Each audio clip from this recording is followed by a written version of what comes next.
Hi very good morning once again welcome back my YouTube channel. ಬೆಳಿಗ್ಗೆನೇ ವ್ಲಾಗ್ನ start ಮಾಡ್ತಾ ಇದ್ದೀನಿ. ಟೈಮ್ ಬಂದು 9:15 ಕಾಲಲ್ಲ, ಕರೆಕ್ಟಾಗಿ 9 ಗಂಟೆ. ಯಾಕಂದರೆ ಅದು 10 ನಿಮಿಷ ಫಾಸ್ಟ್ ಇದೆ. ಸೊ ಟೈಮ್ ಬಂದು ನೋಡಿ ಈಗ 9:10. ಸೊ ಎಲ್ಲ ಕೆಲಸ ಮುಗೀತು.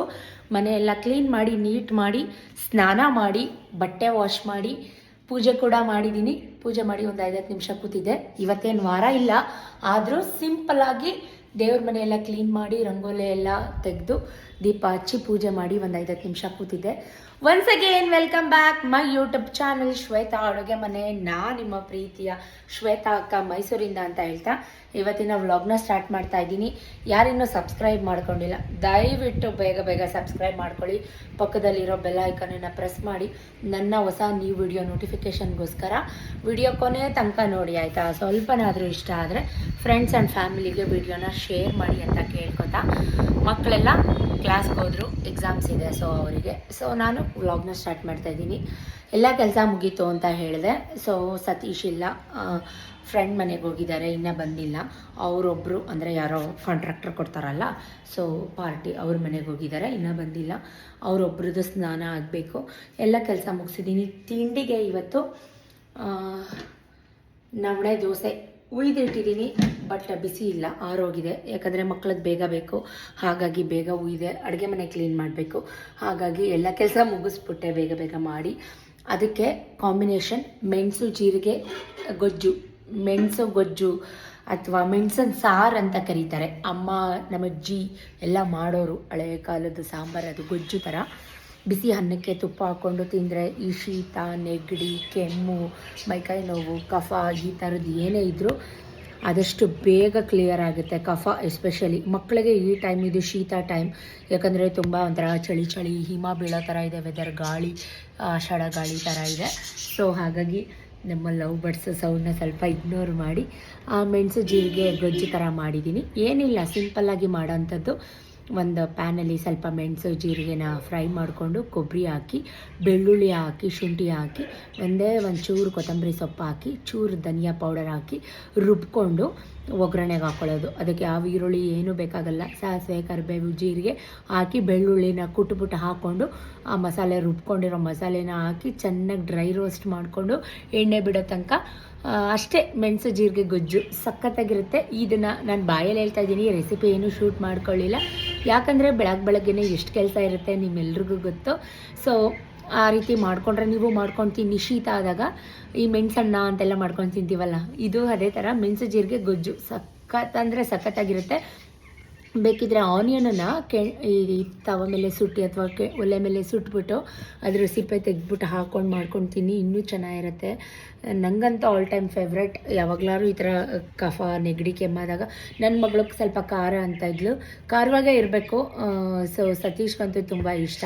ಅವರಿಗೆ ರೊಟ್ಟಿ, ಈ ಕೈಯಲ್ಲಿ ಹಿಂಗೆ ತಟ್ತೀವಲ್ಲ ರೊಟ್ಟಿ, ಆ ರೊಟ್ಟಿಗೆ ಈ ಗೊಜ್ಜು ಕಾಂಬಿನೇಷನ್ ಅವಸೆಮಾಗಿರುತ್ತೆ. ಬಟ್ ನಾನು ನವಣೆ ದೋಸೆ ಮಾಡಿದ್ದೆ, ಅದು ಸ್ವಲ್ಪ ಮೆತ್ತ ಆಗ್ಬಿಡುತ್ತೆ. ಅವ್ರು ಬಂದಮೇಲೆ ಅವ್ರಿಗೆ ಅಂತ ಬೇಕಿದ್ರೆ ಬಿಸಿ ಹಾಕ್ಕೊಳ್ಳೋಣ ಅಂತ ಹೇಳಿದೆ. ಇನ್ನೂ ಬಂದಿಲ್ಲ, 9 ಕಾಲಾಯಿತು. ಕಾಯ್ದು ಸಾಕಾಗಿ ನಾನೇ ಸ್ನಾನ ಮಾಡಿ ಪೂಜೆ ಎಲ್ಲ ಕೆಲಸ ಮುಗಿಸಿದ್ದೀನಿ. ಕುಂಕುಮ ನೋಡಿ, ಸುಮಾರು ಜನ ನನಗೆ ಕಮೆಂಟ್ ಮಾಡ್ತಿರ್ತೀರಾ, ನಿಮ್ಮ ಟೈಮ್ನ ಹೇಗೆ ಮ್ಯಾನೇಜ್ ಮಾಡ್ತೀರಾ, ನಮಗೆ ಸ್ವಲ್ಪ ತಿಳಿಸಿ, ನಮಗೂ ಹೆಲ್ಪ್ ಆಗುತ್ತೆ ಅಂತ. ಅಂಥದ್ದು ಏನು ದೊಡ್ಡದಲ್ಲ ಫ್ರೆಂಡ್ಸ್. ಬೆಳಗ್ಗೆ ಬೇಗ ಎದ್ದರೆ ಆಟೋಮೆಟಿಕ್ಕಾಗಿ ಎಲ್ಲ ಕೆಲಸ ಆಗುತ್ತೆ. ಸ್ವಲ್ಪ ಹೊತ್ತು ಓದಿಸ್ತಾ ಕೂತಿದ್ದೆ, ಆಮೇಲೆ ವಾಕ್ ಹೋಗ್ಬಿಟ್ಟು ಬಂದು ಫಟ ಅಂತ ಹಾಲು ಕಾಯೋಕ್ಕಿಟ್ಟೆ. ಈ ಕಡೆ ಗೊಜ್ಜಿಗೆ ಏನೇನು ಬೇಕೋ ಅದನ್ನೆಲ್ಲ ರೆಡಿ ಮಾಡ್ಕೊಂಡು ಗೊಜ್ಜು ಮಾಡಿಕೊಂಡೆ. ಈ ಕಡೆ ದೋಸೆ ಹಿಟ್ಟು ಕಲಸಿಟ್ಟು ಒಂದು 10 ನಿಮಿಷ ಬಿಟ್ಟು ದೋಸೆ ಉಯ್ಕೊಟ್ಟೆ. ಅವ್ರ ಪಾಡಿಗೆ ಅವ್ರು ತಿನ್ನೋ ಅಷ್ಟರಲ್ಲಿ ನಾ ಕಸ ಗುಡಿಸ್ಕೊಂಡು, ಪಾತ್ರೆ ತೊಳ್ಕೊಂಡು, ಬಟ್ಟೆ ಹೋಗ್ಕೊಂಡು ಮಾಪ್ ಮಾಡಿಕೊಂಡೆ. ಅವರಿಗೆ ಡಬ್ಬಿ ಕಟ್ಟೋದೇನಿಲ್ಲ, ಯಾಕಂದರೆ ಎಕ್ಸಾಮ್ಸ್ ಅಲ್ವಾ. ತಿನ್ಬಿಟ್ಟು ಹೋದರೆ ಒಂದು ಕೆಲಸ ಕಮ್ಮಿ ಆದಂಗೆ, ಡಬ್ಬಿ ಕಟ್ಟೋದಿಲ್ಲ ಅಂದರೆ. ಅವ್ರ ಪಾಡಿಗೆ ಅವ್ರು ತಿನ್ನೋ ಟೈಮಲ್ಲೇ ನಾನು ಎಲ್ಲ ಕಸ ಗುಡಿಸ್ಕೊಳ್ತೀನಿ. ಅವ್ರು ಆ ಕಡೆ ಹೋಗ್ತಿದ್ದಂಗೆ ನಾನು ಒರ್ಸೋಕ್ಕೆ ಸ್ಟಾರ್ಟ್ ಮಾಡ್ಕೊತೀನಿ. ಸೊ ಒರೆಸ್ಕೊಂಡು ಸ್ನಾನ ಮಾಡ್ಕೊಂಡು ಬಂದು ದೀಪ ಹಚ್ಬಿಡ್ತೀನಿ. ಇಷ್ಟೇ. ಇದು ಏನಕ್ಕೆ ಟೈಮ್ ಮ್ಯಾನೇಜ್ಮೆಂಟ್ ಅಂತೀರಾ ಅಂತ ನಂಗೆ ಅರ್ಥ ಆಗಲ್ಲ. ಹೆವಿ ಕೆಲಸಗಳು ಅಂದಾಗ ವಾರಗಳಿದ್ದು ಈ ಟೈಮಲ್ಲಿ ಸ್ವಲ್ಪ ಕೆಲಸ ಜಾಸ್ತಿ ಆಗುತ್ತೆ. ಅದು ಬಿಟ್ಟರೆ ಆಮೇಲೆ ಇನ್ನೊಂದಿಬ್ಬರು ಏನೋ ಕಣ್ಣಿಗೆ ಬಿತ್ತು, ಕೂದಲು ಅನ್ಕೋತೀನಿ ಮೇ ಬಿ.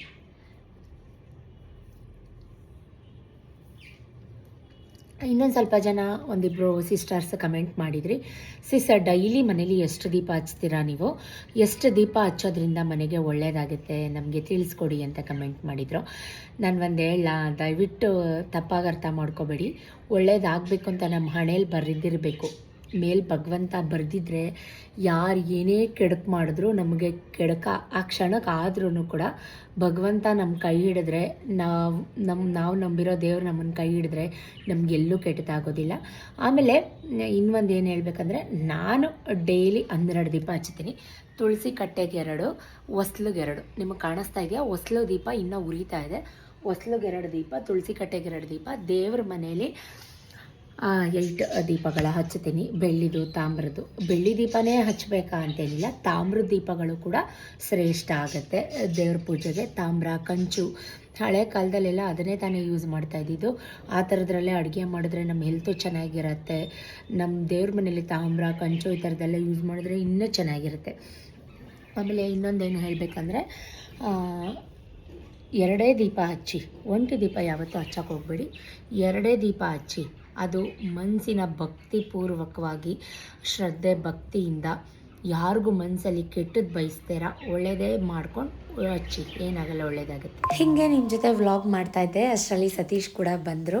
ಸೊ ಹೋಗಿ ಸ್ನಾನ ಮಾಡ್ಕೊಂಡು ಬನ್ನಿ, ನಾನು ತಿಂಡಿ ಹಾಕ್ಕೊಡ್ತೀನಿ ಅಂತ ಹೇಳಿದೆ. ಅದಕ್ಕೆ ಅವರು ವಾಕ್ ಮುಗಿಸ್ಕೊಂಡು ಪಾರ್ಟಿ ಮನೆಗೆ ಹೋಗಿ ಬಂದು ತುಂಬ ಟಯರ್ಡ್ ಆಗಿದ್ದರು.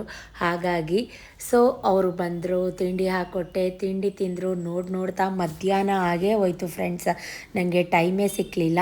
ಅಷ್ಟರಲ್ಲಿ ಮಕ್ಕಳು ಕೂಡ ಸ್ಕೂಲಿಂದ ಬಂದುಬಿಟ್ರು, ಆಫ್ ಡೇ ಅಲ್ವಾ. ಸೊ ಹಾಗಾಗಿ ನನ್ನ ಮಗಳಿಗೆ ಕನ್ನಡ ಇತ್ತು, ರಫ್ ನೋಟಲ್ಲಿ ಬರಿ ಅಂತ ಕೊಟ್ಟಿದ್ದೆ. ಹೇಗೆ ಬರೆದಿದ್ದಾಳೆ ಅದನ್ನೆಲ್ಲ ಚೆಕ್ ಮಾಡೋಣ ಅಂತ ಬುಕ್ ಹಿಡ್ಕೊಂಡು ಕೂತ್ಕೊಂಡು ನೋಡ್ತಾ ಇದ್ದೀನಿ, ಕರೆಕ್ಟಾಗಿ ಬರೆದಿದ್ದಾಳಾ ಏನು ಎತ್ತ ಅಂದ್ಬಿಟ್ಟು. ಅವಳು ಏನಂತ ಸುಳ್ಳು ಹೇಳಿದ್ದಾಳೆ ಅಂತಂದರೆ, ನನಗೆ ಸೋಷಿಯಲ್ ಇರೋದು ಅಂತ ಹೇಳ್ಬಿಟ್ಟಿದ್ದಾಳೆ. ಯಾಕಂದರೆ ಕನ್ನಡ ಅಂದರೆ ಸ್ವಲ್ಪ ಅವಳಿಗೆ ಹಾಗೇ, ನನ್ನ ಮನೇಲಿ ಕನ್ನಡ ಅಂದರೆ ಸ್ವಲ್ಪ ಹಿಂಜರಿಕೆ. ಹಾಗಾಗಿ ನಾನೆಲ್ಲ ಪ್ರತಿಯೊಂದು ತೆಗೆದು ನೋಡ್ತಾ ಇದ್ದೆ. ಸುಳ್ಳು ಯಾಕೆ ಹೇಳ್ತೀಯ ಅಂತ 2 ಸರಿಗೆ ಕೊಟ್ಟೆ. ಬೆಳಗ್ಗೆಯಿಂದ ಏನೇನಾಯಿತು ಅಂತ ಆ್ಯಡ್ ಮಾಡ್ತಾಯಿದ್ದೀನಿ. ವಾಕ್ ಮುಗಿಸ್ಕೊಂಡು ಬಂದು ಕಾಫಿ ಕುಡಿದು ಸ್ವಲ್ಪ ಅಡುಗೆ ಮನೆಯೆಲ್ಲ ಕ್ಲೀನ್ ಮಾಡಿಕೊಂಡು ನವಣೆ ದೋಸೆ ಮಾಡಿದ್ದೆ ಅಂತ ಹೇಳಿದೆ ವ್ಲಾಗಲ್ಲೇ. ಹೇಗೆ ಮಾಡೋದು ಅಂದರೆ, ನವಣೆನ ಹಿಟ್ಟು ಮಾಡಿಸಿರ್ತೀವಿ, ಅದಕ್ಕೆ ಈರುಳ್ಳಿ, ಸಬ್ಬಸಿಗೆ ಸೊಪ್ಪು, ಹಸಿರುಮೆಣ್ಸಿನ್ಕಾಯಿ, ಕೊತ್ತಂಬರಿ ಸೊಪ್ಪು, ಜೀರಿಗೆ, ಉಪ್ಪು ಹಾಕಿ ಅರ್ಧ ಗಂಟೆ ಕಲಸಿಟ್ಟಿದ್ದೆ. ನವಣೆ ದೋಸೆ ಮಾತ್ರ ಸೂಪರಾಗಿ ಬಂದಿತ್ತು. ನಾನು 2 ತವ ಇಟ್ಕೊಂಡು ಹಾಕ್ತೀನಿ, ನಿಮ್ಮೆಲ್ರಿಗೂ ಗೊತ್ತು. ಸೊ ಈ ರೀತಿ ನವಣೆ ಮತ್ತು ಅದಕ್ಕೆ ಸ್ವಲ್ಪ ಚಿರೋಟಿ ರವೆ ಮತ್ತು ಗೋಧಿ ಮಿಕ್ಸ್ ಮಾಡಿ, ಗೋಧಿ ಹಿಟ್ಟು ಬರುತ್ತಲ್ಲ ಅದನ್ನು ಮಿಕ್ಸ್ ಮಾಡಿ ಹಾಕಿ ದೋಸೆ ಸೂಪರಾಗಿ ಆಗುತ್ತೆ. ಮಕ್ಳಿಗೆ ಎಷ್ಟು ಬೇಕೋ ಅಷ್ಟು ಮಾತ್ರ ಹಾಕಿಟ್ಟಿದ್ದೆ ಹಾಟ್ ಬಾಕ್ಸ್ಗೆ. ನನಗೂ ಸುಧಾ ಹಾಕ್ಕೊಂಡಿದ್ದೆ. ಸತೀಶ್ ಬಂದಮೇಲೆ ಅವ್ರಿಗೆ ಬಿಸಿ ಬಿಸಿ ಹಾಕಿ ಕೊಟ್ಟೆ. ಸೂಪರಾಗಿತ್ತು ಫ್ರೆಂಡ್ಸ್, ಸುಳ್ಳು ಹೇಳ್ತಾ ಇಲ್ಲ, ಹೆಲ್ತಿ ಮಲ್ಟಿಗ್ರೇನ್ಸ್ ಅಲ್ವಾ. ಸೊ ತುಂಬ ಚೆನ್ನಾಗಿರುತ್ತೆ. ಈ ನವಣೆ, ಸಜಾ, ಸಾಮೆ, ಹರ್ಕ ಈ ಥರದ್ದೆಲ್ಲ ಡೈಲಿ ಯೂಸ್ ಮಾಡಿ ನಿಮ್ಮ ಮನೇಲಿ ಅಡುಗೆಗೆ, ತಿಂಡಿಗೆ. ನವಣೆಯಿಂದ ಬಿಸಿಬೇಳೆಬಾತ್, ಪೊಂಗಲ್ ಎಲ್ಲನೂ ಮಾಡ್ಕೋಬೋದು. ಸೊ ನಾನು ಕೂಡ ಮಾಡ್ತಾಯಿದ್ದೀನಿ, ಸುಮಾರು ವರ್ಷಗಳಿಂದ ಮಾಡ್ತಾಯಿದ್ದೆ. ಸ್ವಲ್ಪ ದಿವಸ ಮಧ್ಯ ಬ್ರೇಕ್ ತೊಗೊಂಡಿದ್ದೆ, ಅಂದರೆ ಮಧ್ಯ ಗ್ಯಾಪ್ ಆಗಿಬಿಟ್ಟಿತ್ತು. ಸೊ ನೋಡಿ, ಇದು ನನ್ನ ಮಕ್ಕಳಿಗೆ ಸ್ಕೂಲ್ಗೆ ಹೋಗೋ ಟೈಮಲ್ಲಿ ಸ್ನಾನ ಎಲ್ಲ ಆದಮೇಲೆ ಅವರಿಗೆ ಹಾಕ್ಕೊಟ್ಟಿದ್ದೆ. ಮೆಣಸು ಜೀರಿಗೆ ಗೊಜ್ಜು ಜೊತೆ ಸೂಪರಾಗಿತ್ತು ಫ್ರೆಂಡ್ಸ್, ಸುಳ್ಳು ಹೇಳ್ತಾ ಇಲ್ಲ. ನಾನು ಹೇಳಿದ್ನಲ್ಲ, ಸೇಮ್ ಅದೇ ರೀತಿ ನೀವು ಈ ಗೊಜ್ಜನ್ನ ಮಾಡಿ ಸೂಪರಾಗಿರುತ್ತೆ. ನಾನು ಸತೀಶ್ ಇಬ್ಬರೂ ಅವ್ರದ್ದು ಸ್ನಾನ ಎಲ್ಲ ಆದಮೇಲೆ ಒಟ್ಟಿಗೆ ತಿಂಡಿ ತಿಂತಾಯಿದ್ದೀವಿ. ಬೆಳಗ್ಗೆಯಿಂದ ನೋಡಿದ್ರಿ ನೀವು ಏನೇನಾಯಿತು ಅಂತ. ಮಧ್ಯ ನಾನು ಬೆಳಗ್ಗೆ ಏನೇನು ಮಾಡ್ಕೊಂಡಿದ್ದೆ ಅದನ್ನು ಸ್ವಲ್ಪ ಆ್ಯಡ್ ಮಾಡಿದ್ದೆ ಅಷ್ಟೇ. ಸೊ ಇಷ್ಟೆಲ್ಲ ಆದಮೇಲೆ ಅವ್ರಿಗೂ 1 ಲೋಟ ಟೀ ಕೊಡು ಅಂದರು. ನಾನು ಅದಕ್ಕೆ ಅವ್ರ ಹತ್ರ ಆರ್ಗ್ಯೂ, ಟೀ ಎಲ್ಲ ಕೊಡೋದಿಲ್ಲ, ಹಾಲು ಕೊಟ್ಟಿದ್ದೀನಿ, ಬೇಕಿದ್ದರೆ ಕುಡೀರಿ ಅಂತ ಕೂತ್ಕೊಂಡಿದ್ದೀನಿ. ಅವರು ಟಿ ವಿ ನ್ಯೂಸ್ ಅಂದ್ಕೊಂಡು ಕೂತ್ಕೊಂಡಿದ್ದಾರೆ. ಸುಮಾರು ದಿನ ಆದಮೇಲೆ ಅವರು ಈ ರೀತಿ ಇಷ್ಟೊತ್ತಲ್ಲಿ ಆರಾಮ್ಸೆ ಫ್ರೀಯಾಗಿ ಕೂತ್ಕೊಂಡು ಟಿ ವಿ ನೋಡ್ತಾ ಇರೋದು. ನೋಡ್ತಾ ಮಧ್ಯಾಹ್ನ ಆಗೋಯ್ತು. ಮಕ್ಕಳಿಗೆ ಅಂತ ಪಾನಿಪುರಿ ಪಾರ್ಸಲ್ ತೊಗೊಂಬಂದಿದ್ರು. ಯಾಕಂದರೆ ಎಕ್ಸಾಮ್ ಟೆನ್ಷನ್ನು ಕೂಡಾಕೊಂಡಿದ್ದೀನಿ, ಎಲ್ಲೂ ಹೊರಗಡೆ ಬಿಡ್ತಾಯಿಲ್ಲ, ಏನೂ ಕೊಡಿಸ್ತಾ ಇಲ್ಲ ಅವ್ರಿಗೆ. ಫಸ್ಟ್ ಎಕ್ಸಾಮ್ ಮುಗಿಲಿ ಅಂತ ಹೇಳ್ತಾ ಇದ್ದೀನಿ. ಅದಕ್ಕೋಸ್ಕರ ಅವ್ರ ಪಪ್ಪಾನೇ ಓನಾಗಿ ತೊಗೊಂಬಂದು ಅವರಿಗೋಸ್ಕರ ಪಾನಿಪುರಿ ಈ ಥರದ್ದೆಲ್ಲ ತೊಗೊಂಬಂದು ಕೊಟ್ಟರು. ನನ್ನ ಮಗ ಹೊಟ್ಟೆ ಹಶು ಅಂತಿದ್ದ, ಬಿಸಿ ಬಿಸಿ ಅನ್ನ ಮಾಡಿ ಮೆಣಸು ಜೀರಿಗೆ ಗೊಜ್ಜು ಮಾಡಿ ಕಲಸಿ ತಿನ್ನಿಸ್ದೆ. ಅವರಿಬ್ಬರು ಕುತ್ಕೊಂಡು ನೋಡಿ ಟೇಬಲ್ ಮೇಲೆ ಕೂರಿಸ್ಕೊಂಡು ಬರೆಸ್ತಾ ಇದ್ದೀನಿ. ಪಾನಿಪುರಿನೂ ಪ್ಲೇಟಲ್ಲಿದೆ, ಊಟನೂ ತಿನ್ನಿಸು ಅಂತ ಇದ್ದರು. ಯಾಕಂದರೆ 12:30ಗೆ ಡೈಲಿ ಕ್ಲಾಸಲ್ಲಿ ತಿಂದು ತಿಂದು ಅಭ್ಯಾಸ ಆಗಿಬಿಟ್ಟಿರ್ತಾರೆ. ಸೊ ಹಾಗಾಗಿ ನಾನು ಸತೀಶ್ ಅದೇ ಗೊಜ್ಜಿಗೆ ಬಿಸಿ ಮುದ್ದೆ ಮಾಡ್ಕೊಂಡ್ವಿ. ಸಖತ್ತಾಗಿತ್ತು ಫ್ರೆಂಡ್ಸ್, ಸುಳ್ಳು ಹೇಳ್ತಾ ಇಲ್ಲ. ಮೆಣಸು ಜೀರಿಗೆ ರಸ ಅದು ಬಾಯಲ್ಲಿ ಫ್ಲೇವರ್ ಹಾಗೆ ಇದೆ ನನಗೆ. ಈ ಗಂಟ್ಲು ಇಚ್ಚಿ ಅನ್ನಿಸ್ದಾಗ, ಶೀತ ಕೋಲ್ಡ್ ಆದಾಗ ದಯವಿಟ್ಟು ಈ ರೆಸಿಪಿನ ಶೇರ್ ಮಾಡ್ಕೊಂಡು ತಿನ್ನಿ. ಎಷ್ಟು ಜನಕ್ಕೆ ಗೊತ್ತು ಈ ಗೊಜ್ಜು ಅಥವಾ ಮೆಣಸು ಜೀರಿಗೆ ರಸ? ಎಷ್ಟು ಜನಕ್ಕೆ ಗೊತ್ತು? ಇದು ರಸ ಅಲ್ಲ, ಕಾಳು ಮೆಣಸು ಗೊಜ್ಜು ಅಂತ ಕರೀತಾರಲ್ಲ, ಬಾಣ್ತನದಲ್ಲಿ ಕೊಡ್ತಾರಲ್ಲ ಅದು. ಸೊ ನೋಡ್ತಾ ಸಂಜೆ ಆಗೇ ಹೋಯ್ತು ಫ್ರೆಂಡ್ಸ್. ಸ್ವಲ್ಪ ಹೊತ್ತು ಕೂತ್ಕೊಂಡು ನನ್ನ ಮಗಳಿಗೆ ಹಿಂದಿ ಮತ್ತು ಸ್ಯಾನ್ಸ್ಕ್ರಿಟ್ ಎರಡೂ ಇದೆ ನಮ್ಮ ಸ್ಕೂಲಲ್ಲಿ ಕಂಪಲ್ಸರಿ. ಸೊ ಅದೆರಡನ್ನೂ ಪ್ರಾಕ್ಟೀಸ್ ಮಾಡ್ತಾಯಿದ್ದೀನಿ. ನಾನು ಫೋನ್ ನೋಡಿದ್ರೆ ನೋಡಿ ಅವಳು ಅದನ್ನೇ ನೋಡ್ತಾ ಇದ್ದಾಳೆ. ಅವಳಿಗೆ ಸ್ವಲ್ಪ ಟೆಸ್ಟ್ ಥರ ಕೊಟ್ಟಿದ್ದೆ, ಅಂದರೆ ನಾ ಕ್ವಶನ್ ಹೇಳೋಂಥದ್ದು, ಅವಳು ಅದಕ್ಕೆ ಆನ್ಸರ್ ಬರೆಯೋಂಥದ್ದು ಕೊಟ್ಟಿದ್ದೆ. ಆ ಬರ್ದಾಮೇಲೆ ಆನ್ಸರ್ನ ನಾ ಚೆಕ್ ಮಾಡೋಂಗೆ ಇಟ್ಕೊಂಡಿದ್ದೀನಿ. ನೀವು ಇದೇ ರೀತಿ ನಿಮ್ಮ ಮಕ್ಕಳಿಗೆ ಪ್ರಾಕ್ಟೀಸ್ ಮಾಡಿ. ಪ್ರೀತಿಸ್ಬೇಕು, ಲವ್ ಇರುತ್ತೆ, ಕೇರ್ ಇರುತ್ತೆ, ಕನ್ಸರ್ನ್ ಇರುತ್ತೆ. ಓದೋ ಟೈಮಲ್ಲಿ ಬರೆಯೋ ಟೈಮಲ್ಲಿ ಸ್ವಲ್ಪ ಇದನ್ನೆಲ್ಲ ಕಂಟ್ರೋಲ್ ಮಾಡಿಕೊಂಡು ನಾವು ಕೋಪ ಮಾಡ್ಕೊಂಡಿರೋ ಥರ ಆ್ಯಕ್ಟ್ ಮಾಡಬೇಕು. ನಾವು ಕೋಪ ಬಂದಿದೆ ಅನ್ನೋ ಥರ ಫೀಲ್ ಮಾಡಿದ್ರೆ ಅವರು ಭಯದಲ್ಲಿ ತಂತಾನೇ ಅವ್ರ ಕೆಲಸನ ಅವರು ಮುಗಿಸ್ಕೋತಾರೆ. ಯಾಕಂದರೆ ನನಗೆ ಸ್ವಲ್ಪ ಟೆನ್ಷನ್ನೇ ಫ್ರೆಂಡ್ಸ್, ಯಾಕಂದರೆ ಇಬ್ಬರು ಒಂದೇ ಸ್ಕೂಲ್ ಅಲ್ವಾ. 40 ಮಾರ್ಕ್ಸ್ಗೆ 50 ಮಾರ್ಕ್ಸ್ಗಿದ್ರೆ ನಾನು ಅಷ್ಟು ತಲೆ ಕೆಡಿಸ್ಕೊಳ್ಳೋದಿಲ್ಲ. ಇದು ಇರೋದು 80+20 100 ಮಾರ್ಕ್ಸ್ಗೆ ಎಕ್ಸಾಮ್ಸ್ ಇರೋದು. ಸುಮಾರು ಜನ ಟೆನ್ಷನ್ ಅನ್ಬೇಡಿ ಅಕ್ಕ, ಮಕ್ಕಳಿಗೆ ಅದನ್ನು ನೀವು ತಲೆ ಒಳಗಡೆ ಭೂತ ನೀವೇ ತುಂಬ್ತಾ ಇದ್ದೀರಾ ಅಂತ ಕಮೆಂಟ್ ಮಾಡಿದರು. ಆ ರೀತಿ ಏನೂ ಇಲ್ಲ, ನನ್ನ ಟೆನ್ಷನ್ ನಾನು ಹೇಳ್ಕೊತಾ ಇದ್ದೀನಿ ಅಷ್ಟೇ. ಸೊ ನಾನು ಮಧ್ಯಾಹ್ನ ಪಾನಿಪುರಿ ತಿಂದಿರಲಿಲ್ಲ, ಸಂಜೆ ತಿನ್ನೋಣ ಅಂತ ರೆಡಿ ಮಾಡಿಕೊಂಡೆ, ಎತ್ತಿಟ್ಕೊಂಡಿದ್ದೆ. ಅವಳಿಗೆ ಓದಿಸ್ತಾ ಸ್ವಲ್ಪ ತಿನ್ನೋಣ ಅಂತ ಅವ್ರು ಬಿಡ್ತಾರ ನನ್ನನ್ನು. ನನಗೆ 2 ಪೀಸ್ ಕೊಟ್ಟರು, ಮಿಕ್ಕಿದ್ದೆಲ್ಲ ಪೂಸಿ ಹೊಡೆದು ನೈಸ್ ಮಾಡಿ ನನ್ನ ಮಕ್ಕಳೇ ತಿಂದ್ಬಿಟ್ಟು ಖಾಲಿ ಮಾಡಿದ್ರು. ನೋಡ್ತಾ ಸಂಜೆ ಆಗಿ ರಾತ್ರಿ ಆಗಿ ಬೆಳಿಗ್ಗೆ ಹೆಂಗಾಯ್ತೋ ಗೊತ್ತಿಲ್ಲ ಫ್ರೆಂಡ್ಸ್. ಇದು ಗುರುವಾರದ ಬೆಳಿಗ್ಗೆ, ಅಂದರೆ ಒಂದು ಅರೌಂಡ್ 5 ಗಂಟೆ ವ್ಲಾಗ್ ಅನಿಸುತ್ತೆ. ಎದ್ದು ಬೇಗ ಕೂತ್ಕೊಂಡು ಓದ್ಕೊಳ್ಳಿ ಅಂತ ಹೇಳ್ತಾ ಇದ್ದೆ. ನನ್ನ ಮಗನಿಗೆ ಹೇಳ್ತಾ ಇದ್ದೆ, ಟ್ಯೂಷನ್ ಇತ್ತು ಅವನಿಗೆ, ಹೋಗು ಸ್ನಾನ ಮಾಡ್ಕೊಂಬ, ಗ್ಲೀಸರ್ ಆನ್ ಮಾಡಿದ್ದೀನಿ ಅಂತ. ಕರೆಕ್ಟಾಗಿ 5:15 ನಾನು ಇಷ್ಟರಲ್ಲಾಗಲೇ ಎಷ್ಟು ಕೆಲಸ ಮಾಡಿದ್ದೆ ಅಂತ ಅಂದರೆ, ಪೋರ್ಟಿಕೋ ಎಲ್ಲ ತೊಳೆದು, ಬಾಗಿಲೆಲ್ಲ ತೊಳೆದು, ರಂಗೋಲೆ ಹಾಕಿ ಬಂದಿದ್ದೆ. ಇವನಿಗೆ ಕನ್ನಡ ಇದೆ ಆರಾಮಾಗಿ ಓದ್ಕೊಳಪ್ಪ ಅಂತ ಸ್ನಾನ ಮಾಡಿಸಿ ಕಳಿಸಿದ್ದು. ನಾ ಬಟ್ಟೆ ವಾಶ್ ಮಾಡ್ತಾಯಿದ್ದೆ. ಇವನು ಆರಾಮ್ಸೆ ನೋಡಿ ಕನ್ನಡ ಓದ್ತಾ ಇದ್ದೀನಿ ಮಮ್ಮಿ, ಕನ್ನಡ ಓದ್ತಾ ಇದ್ದೀನಿ ಅಂತ ಗೊರಕೆ ಹೊಡಿತಾ ಇದ್ದಾನೆ. ನಾನು ವಿಡಿಯೋ ಮಾಡ್ತಾ ಇರೋದು ಗೊತ್ತಿಲ್ಲ. ವಾಕ್ ಹೋಗೋ ಟೈಮಲ್ಲಿ ಎಷ್ಟು ಎನರ್ಜೆಟಿಕ್ ಆಗಿ ಎಂಥೋಸಿಯಾಸಮ್ ಆಗಿ ಮಮ್ಮಿ ಬಾ ಹೋಗೋಣ ಅಂತ 5 ಗಂಟೆಗೆ ರೆಡಿ ಇರ್ತಾರೆ. ಓದಿ ಬರೀರಿ, ಅದು ಕನ್ನಡ ಎಸ್ಪೆಷಲಿ, ಬೇರೆ ಟೈಮ್ ಅಲ್ವೇ ಅಲ್ಲ, ಕನ್ನಡ ಅಂದಿದ್ದ ದಿವಸ ಎಲ್ಲ ನಿದ್ದೆ ಬಂದುಬಿಡುತ್ತೆ. ನಾನು ವಿಡಿಯೋ ಮಾಡ್ತಾ ಇರೋದು ಅವನಿಗೆ ಗೊತ್ತಿಲ್ಲ. ಇಲ್ಲ ಮಮ್ಮಿ ನಾವು ಓದ್ತಾ ಇದ್ದೀನಿ ಅಂದ್ಕೊಂಡು. ಇವನು ಯಾವತ್ತೂ ಈ ರೀತಿ ಮಾಡಿಲ್ಲ ನನ್ನ ಮಗಳು. ಗಾಳಿ ಸ್ವಲ್ಪ ಇವನಿಗೆ ಬೀಸ್ಬಿಟ್ಟಿದೆ ಅಂತ ಹೇಳ್ಬೋದು. ಎಷ್ಟು ನೀಟಾಗಿ ಗೊರಕೆ ಹೊಡಿತಾ ಇದ್ದಾನೆ ಅಂದರೆ, ಚಳಿಗೆ ಬಿಸಿ ನೀರು ಸ್ನಾನ ಮಾಡಿಸ್ದೆ. ಅವನಿಗೆ ಸ್ನಾನ ಮಾಡಿದ ತಕ್ಷಣ ಬುಕ್ ಹಿಡ್ಕೊಂಡು ಕುತ್ಕೊಂಡ. ಸೊ ಅದಕ್ಕೆ ಫುಲ್ ಡೀಪ್ ನಿದ್ದೆಗೆ ಹೊಟ್ಟೋದ ನೋಡಿ. ಕೃಷ್ಣ ಯಾವ ಥರ ಡವ್ ಹೊಡಿತಾ ಇದ್ದಾನೆ ನೋಡಿ, ಅವ್ನು ಮಲಗಿರೋ ಚಂದ ನೋಡಿ. ನಂಗೆ ಒಂದ್ಸಲಿ ಕ್ಯೂಟ್ ಅನ್ನಿಸ್ತು. ಹೋಗಲಿ ಪಾಪ, ಒಂದು ಸ್ವಲ್ಪ ಲೀನಿಯನ್ಸ್ ಈ ಟೈಮಲ್ಲಿ ನಾನು ಕೊಡೋಕ್ಕೆ ಹೋಗೋದಿಲ್ಲ. ಯಾಕಂದರೆ ನಾವು ಕೊಟ್ಟರೆ ಮಕ್ಕಳು ಅದನ್ನೇ ಸದರ ತಿಳ್ಕೊತಾರೆ. ಸೊ ಅವನಿಗೆ ಸ್ವಲ್ಪ ಗದರಿಸಿ ಕೂತ್ಕೊಂಡು ಓದ್ಕೊ ಅಂತ ಹೇಳಿ ನಾನು ಹೊರಗಡೆ ನೋಡಿ ರಂಗೋಲಿ ಎಲ್ಲ ಹಾಕಿ, ಪೋರ್ಟಿಕೋ ಎಲ್ಲ ಕ್ಲೀನ್ ಮಾಡಿ, ಮಾಪ್ ಎಲ್ಲ ಮಾಡಿ ರಂಗೋಲೆ ಹಾಕಿದ್ದೀನಿ. ಯಾರೂ ಎದ್ದಿಲ್ಲ ಫ್ರೆಂಡ್ಸ್, ನಾನು ಒಬ್ಬಳೇ ಪಿಚಾಚಿ ಥರ ಎದ್ದು ಓಡಾಡ್ತಾ ಇದ್ದೀನಿ. ಯಾಕಂದರೆ ನಮ್ಮ ಮನೆ ಕೆಲಸ ಆಗಬೇಕಲ್ವ. ನೋಡಿ ಬಾಗಿಲೆಲ್ಲ ತೊಳೆದು ರಂಗೋಲೆ ಎಲ್ಲ ನೀಟಾಗಿ ಹಾಕಿ, ಪೋರ್ಟಿಕೋ ಎಲ್ಲ ಕ್ಲೀನ್ ಮಾಡ್ಕೊಳ್ಳೋಣ, ಹೊಸ್ಲೆಲ್ಲ ರೆಡಿ ಮಾಡ್ಕೊಳ್ಳೋಣ. ಗುರುವಾರ ಅಂದರೆ ವಾರ ಪೂಜೆ ನಿಮ್ಮೆಲ್ರಿಗೂ ಗೊತ್ತು. ಸೊ ಹೊಸ್ಲೆಲ್ಲ ರೆಡಿ ಮಾಡಿ ಒಳಗಡೆ ಬಂದೆ. ಏನು ಬ್ರೇಕ್ಫಾಸ್ಟ್ ಪ್ರಿಪೇರ್ ಮಾಡೋದು ಅಂತ, ಇವತ್ತು ಚಪಾತಿ ಮಾಡೋಣ ಅಂತ ಹೇಳಿ ಚಪಾತಿ ಹಿಟ್ಟು ಕೂಡ ಕಲಸಿ ಮುಚ್ಚಿಟ್ಬಿಡ್ತಾಯಿದ್ದೀನಿ. ನನ್ನ ಹಸ್ಬೆಂಡ್ಗೆ ಚಪಾತಿ ಬೇಕು, ನನ್ನ ಮಕ್ಕಳಿಗೆ ಶಾವಿಗೆ ಚಿತ್ರಾನ್ನ ಬೇಕು. ಹಿಂದಿನ ವ್ಲಾಗಲ್ಲಿ ಡೀಟೇಲಾಗಿ ಶಾವಿಗೆ ಚಿತ್ರಾನ್ನ ರೆಸಿಪಿ ಶೇರ್ ಮಾಡಿದ್ದೆ. ಸೊ ಸ್ವಲ್ಪ ಬಿಸಿನೀರು ಕುಡಿಯೋಣ ಅಂತ ಹೇಳಿ ಬಿಸಿನೀರು ಕೂಡ ಕಾಯಿಸ್ಕೊಂಡು ಚೊಂಬಗೆ ಹಾಕೋತಾ ಇದ್ದೀನಿ. ಅರ್ಲಿ ಮಾರ್ನಿಂಗ್ ಬಿಸಿನೀರಿಗೆ ಸ್ವಲ್ಪ ಲೆಮನ್ ಹಾಕ್ಕೊಂಡು ಕುಡಿತೀನಿ. ಅಷ್ಟರಲ್ಲಿ ಅಡುಗೆ ಮನೆ ಸೆಲ್ಫ್ ಎಲ್ಲ ನೀಟಾಗಿ ಒಂದ್ಸಲಿ ಒರೆಸ್ಕೊಂಬಿಟ್ಟೆ. ಯಾಕಂದರೆ ಚಪಾತಿ ಲಟ್ಸ್ಬೇಕು, ಇನ್ನೂ ಸ್ವಲ್ಪ ಆನಿಯನ್ ಟೊಮೆಟೊ ಈ ಥರದ್ದೆಲ್ಲ ಕಟ್ ಮಾಡ್ಕೋಬೇಕಾಗಿತ್ತು. ಹಾಗಾಗಿ ಸ್ವಲ್ಪ ಲೆಮನ್ ಕುಡಿದು ಬಿಡೋಣ ಅಂತ ಹೇಳಿ ಅಡುಗೆ ಮನೆ ಸ್ಲ್ಯಾಬ್ ಫಸ್ಟು ನಾನು ಪ್ರತಿದಿನ ಮಾಡೋಂಥ ಕೆಲಸನೇ ಅದು. ಪಾತ್ರೆ ಇದ್ದರೆ ಪಾತ್ರೆ ತೊಳೆದು ಬಿಡ್ತೀನಿ, ಇಲ್ಲ ಅಡುಗೆ ಮನೆ ಕ್ಲೀನ್ ಮಾಡ್ಕೊಂಬಿಡ್ತೀನಿ. ಅಷ್ಟರಲ್ಲಿ ಚಪಾತಿ ಕೂಡ ಚೆನ್ನಾಗಿ ಮೈ ಕೊಟ್ಟಿತ್ತು. ಚಪಾತಿ ಹಿಟ್ಟು ಕಲಸೋಣ ಅಂತ ಸೈಡ್ಗೆ ಎತ್ತಿಟ್ಟೆ. ಅದರ ಜೊತೆಗೆ ನನ್ನ ಮಗಳು ಹೇಳಿದ್ಲು ಶಾವಿಗೆ ಚಿತ್ರಾನ್ನ ನಂಗೆ ಬೇಕೇ ಬೇಕು ಮಮ್ಮಿ ಅಂತ. ಸ್ವಲ್ಪ ಶಾವಿಗೆ ಇತ್ತು, ಅದನ್ನು ಸ್ವಲ್ಪ ನೀರು ಹಾಕಿ ಚೂರೇ ಚೂರು ಒಂದೇ ಒಂದು ಡ್ರಾಪ್ ಎಣ್ಣೆ ಹಾಕಿ ಸ್ವಲ್ಪ ಉಪ್ಪು ಹಾಕಿ ರುಚಿಗೆ ತಕ್ಕಷ್ಟು ಬೇಯಿಸ್ಕೊತಾ ಇದ್ದೀನಿ. ಯಾಕೆ ಅಂದರೆ ಸ್ಟಿಕ್ಕಿ ಆಗಬಾರ್ದು, ಅದಕ್ಕೋಸ್ಕರ ಒಂಚೂರು ಎಣ್ಣೆ ಹಾಕಿರೋದಷ್ಟೇ. ಎಣ್ಣೆ ಜಾಸ್ತಿ ಯೂಸ್ ಮಾಡಬೇಡಿ, ಎಣ್ಣೆ is not good for health. So ಬೇಯಿಸಾಮೇಲೆ ಒಂದು ದೊಡ್ಡ ತಟ್ಟೆಗೆ ಹಾಕೋತಾ ಇದ್ದೀನಿ. ಡೀಟೇಲಾಗಿ ನಾನು ಹಿಂದಿನ ವ್ಲಾಗ್ಗಳಲ್ಲಿ ಚಿತ್ರಾನ್ನ ಶಾವಿಗೆಯಿಂದ ಹೇಗೆ ಮಾಡೋದು ಅಂತ ಹೇಳಿದ್ದೆ. ಸುಮಾರು ಜನ ಯಾವ ಶಾವಿಗೆ ಯೂಸ್ ಮಾಡ್ತೀರಾ ಕಮೆಂಟ್ ಮಾಡಿ ಅಂತ ಕೇಳಿದರು. ಯಾವುದಾದ್ರೂ ಶಾವಿಗೆ, ಸಣ್ಣ ಶಾವಿಗೆ ಅಥವಾ ರೋಸ್ಟೆಡ್ ಶಾವಿಗೆ ಬೇಡ, ರೋಸ್ಟೆಡ್ ಶಾವಿಗೆ ಪಾಯಸಕ್ಕೆ ಹಾಕೋತಾರೆ. ಅನಿಲ್ ಒತ್ತು ಶಾವಿಗೆ ಅಂತ ಬರುತ್ತಲ್ಲ, ಅದನ್ನು ಯೂಸ್ ಮಾಡಿ. ಕಡ್ಡಿ ಥರ ಇರಬೇಕು, ಸಣ್ಣ ಶಾವಿಗೆಯಲ್ಲಿ ಮಾಡಿ ಟೇಸ್ಟು ಸಖತ್ತಾಗಿ ಬರುತ್ತೆ. ಬಾಣಲೆ ಇಟ್ಕೊಂಡು ಎಣ್ಣೆ ಇಟ್ಕೊಂಡು ಚಿತ್ರಾನ್ನಕ್ಕೆ ಏನೇನು ಬೇಕೋ ಎಲ್ಲ ನಿಮಗೆ ಗೊತ್ತು.